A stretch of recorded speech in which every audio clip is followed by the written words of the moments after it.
Man naqd 2 marta lazerniy shlifovka protsedurasini qildirdim va bu haqida nima deya olaman? Mani muammoyim yuzimda aknedan qolgan teshikchala, shramchala edi. Birinchi shlifovkadan oldin yuzim shu ko'rinishda edi.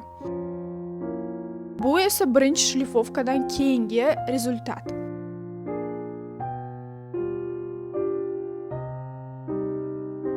Bu esa ikkinchi shlifovkadan keyingi rezultat. Ko'rib turganingizdek, yuzim ancha yaxshi ahvolga kelgan, teshikchalar poralar kichraymagan, ko'tarilgan sezayotgan bo'lsanglar. Shuni hisobiga yuzimning relyefi ancha tekislashgan. Undan tashqari yuzimning rangi ancha yaxshilanib, bir xil rang bo'lgan. Ko'pchilik aytganda yuzingiz чувствительный bo'lib qoladi. Men bir marta qildirganimda yo'q, чувствительный bo'lib qolgan deb. Aynan shu muammolarni inobatga olgan holatda terimni особенностьlarini inobatga olgan holatda shlifovka qilindi. Ya'ni meni yuzim pigmentatsiyaga moyil yuz.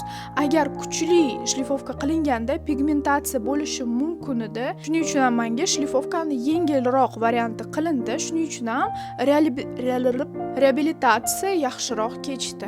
Ya'ni yuzim bir hafta ichida tez yaxshi o'z holatiga qaytdi. Yuzimda bo'lgan o'zgarishlar, shlifovkadan keyin necha kunda korchkalar tushgani, necha kunda qizarishlar ketgani qiziq bo'lsa, profilimga kirib, shlifovka degan aktualnidan ko'rib chiqsanglar bo'ladi. Va bilaman, har doim shlifovka haqida gapirsam, har doim so'raysizlar, qayerda qildirdingiz, kimda qildirdingiz deb. Shuning uchun shu savollarga sraz javob berib ketaman.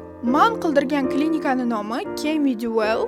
Bu koreyska klinika. Meni vrachim, kosmetologim Dilapa, ularning akkauntlarini ham qoldirib ketaman. Bitta shlifovkaning narxi mana shunaqa. Va yana aytib o'tishim kerak, shlifovka sezoni hozir tugagan, chunki bizda bahor kirib keldi, quyosh charaqlashni boshlaydi, yuzga pigmentatsiya tushishi kuchayadi. Shuning uchun ham shlifovka bahor, yoz sezonlarida qilinmaydi.